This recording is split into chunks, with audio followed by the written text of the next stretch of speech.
Then the second center that we have is very important, which is called as the Swadisthana. This center looks after physical and our mental activities.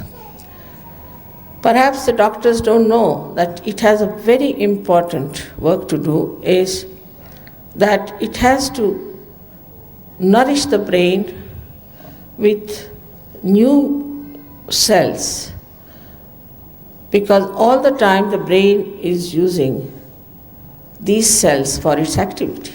So the energy has to go from this center up there, you can see, and then it nourishes the center, it nourishes the brain through its activity.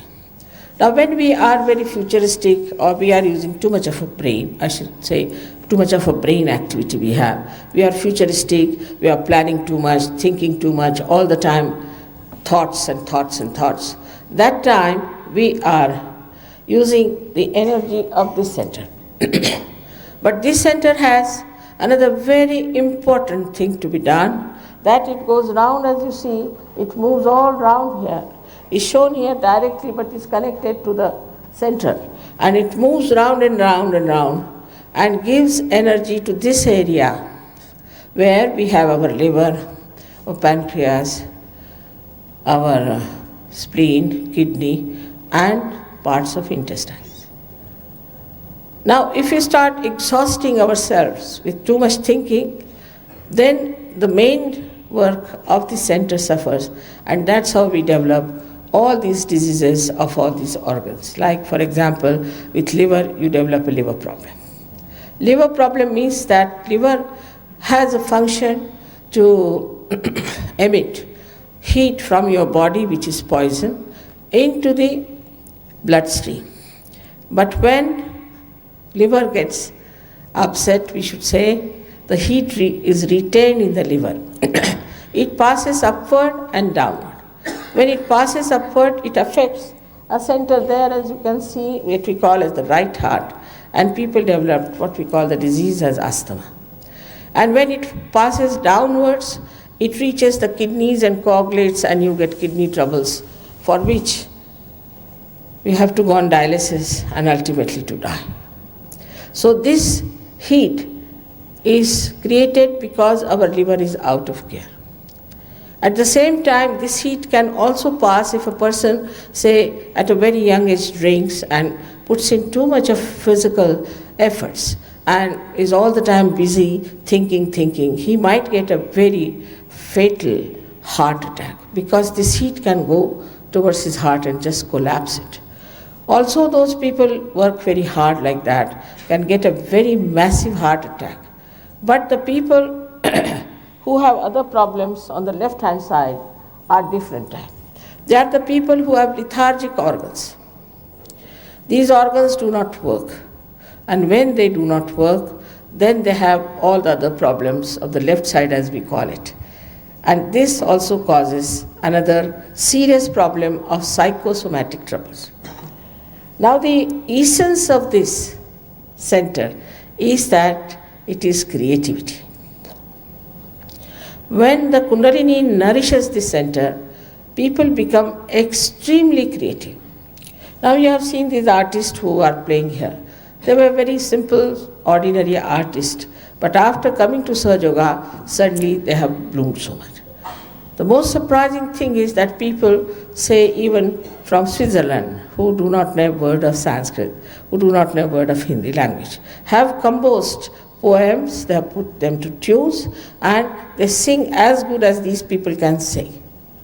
It's impossible to believe that even the English, who are so difficult to even pronounce a sentence in Hindi language, are now fluently speaking Sanskrit and talking all these things.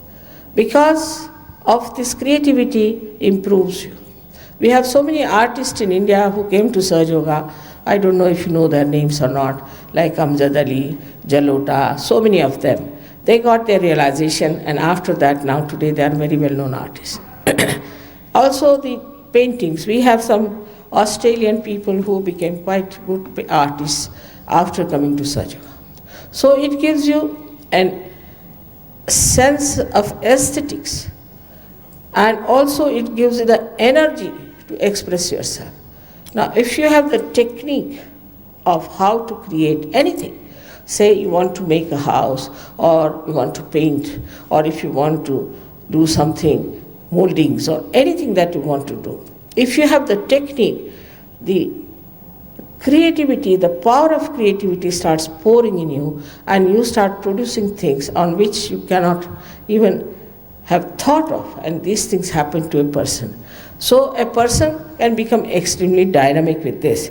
But if with that you do not keep your SahajaYoga practice, means if you do not keep your connection with the divine, then the energy gets exhausted.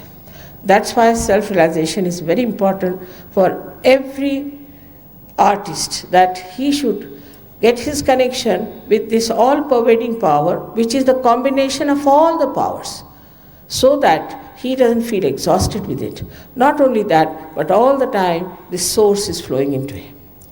Constantly it has to flow, and that's why you have to do little practice of SahajaYoga after getting your realization, as I told you yesterday, that now you don't stop at this point, you have to make the connection perfect. Without the connection, it may be that you may go down. So it's best is to keep your connection on and work it out, to give full respect to yourself, to your being. You are not an ordinary thing. You are not a chicken or something like that. You are a human being. And the beauty that is within you is to be discovered, is to be nourished, and to be proud of. It is such a great thing you have within yourself, the powers, which I'll tell you one by one. Now above that is the